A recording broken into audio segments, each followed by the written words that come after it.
Така. Здравейте, аз съм Дока и днеска започва първи епизод на поредица от Прави си сам. Сега ще ви покажем на началото на нашия сървър, как си представяме нашия свят. Така. Сега, тук не знаем още какво ще има, направихме го за сега е просто за красота. Обаче е яко. Така, тук е къщата на моя приятел, него ето там долу виждате, той е с почти същия скин като моя. Между прочим, ето да видите моя скин. Така. Това е моята къща. Така е, като за имение.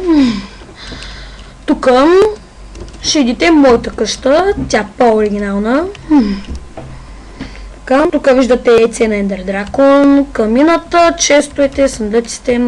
Тук е тунела, асансьора към подземния етаж, който води към неговата къща, за по-голямо удобство. Така. Тук има още една подземна къща, няма смисъл да ви я показвам, тя е много грозна. Тук забелязвате, помните там, де ви поках неговата къща, ето е отново. Сега ще ви покажа нашето влакче. Само чайте си взема количка. Така. Пуская. Чайте, че взеби. Тя реши да тръгне без мене. Така. Видите, влакчето ни около 2 минутки ще ви отне да го видите цялото. Даже ще ви покажа F5 всичко. Тук е морето от лава. Доста сме се амбицирали да го направим. Не питайте колко време сме го строили. Така, както виждате, селото. Селяните мисля, че са избити. Защото моя френд много обича да килва. След малко ще ви покажа нашата, така може да се нарече и мопарена. Айде. Както виждате, този тъпия кон ми запречи пътя. Точно на най-интересната част.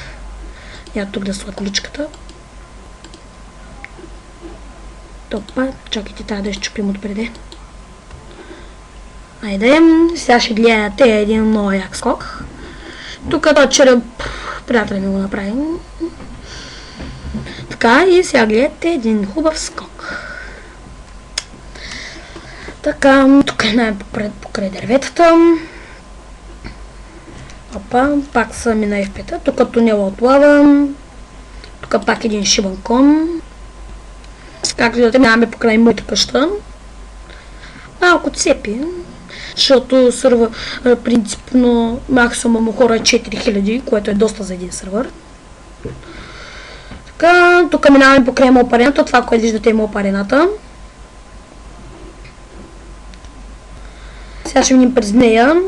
Ако си мислите, като спалним уитнер скелет, това няма да се унищожи, защото отвътре в мопарето е обградено от основен камък. Шансовете и уитнер скелета да го унищожи са 1 към милиард. Опа, приятеля ми са тъпа до мене. Вижте лакчето кой е яко. Там сигнализатори, както виждате, те са за скелета. Аз ги направих тях за удобство. Много яко изглежда. И още си до фактчето, моя приятел не спира да се телепорта до мене, което печува мен много да ме нерви.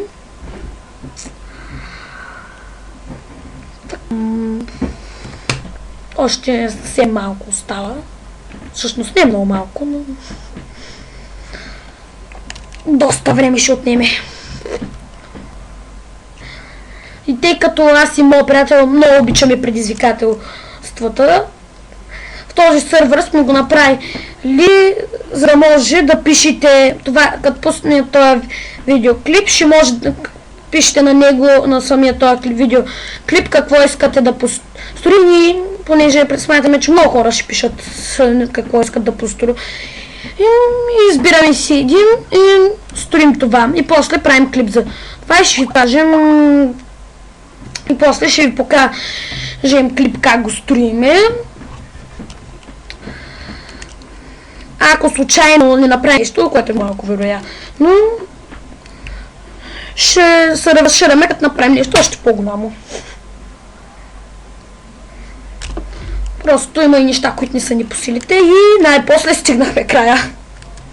Така, опа, паднах. Сега, забравяйте тук тази количка да ще върне. Така, тук е нашия басейн. Тук е снег бара, него ще го посъвършенстваме малко. Както виждате кулата. Това е първият етаж. Това е първото ниво. Ето го второто, третото, четвъртото е страшно високо. Така, тук виждате моя обор. Не от най-съвършените. Ето, конете пак са избегли. Както виждате, имаме куче котка, стоят едно за друго, разбират се, не се гледат. Аз сега слядам хората, поне това, което мен най-много кефи след лакчето. Чайте, че нещо ми се бъгне, не мога изляза. Много крашва. Айде де. И ми остава още много време до края на клипа.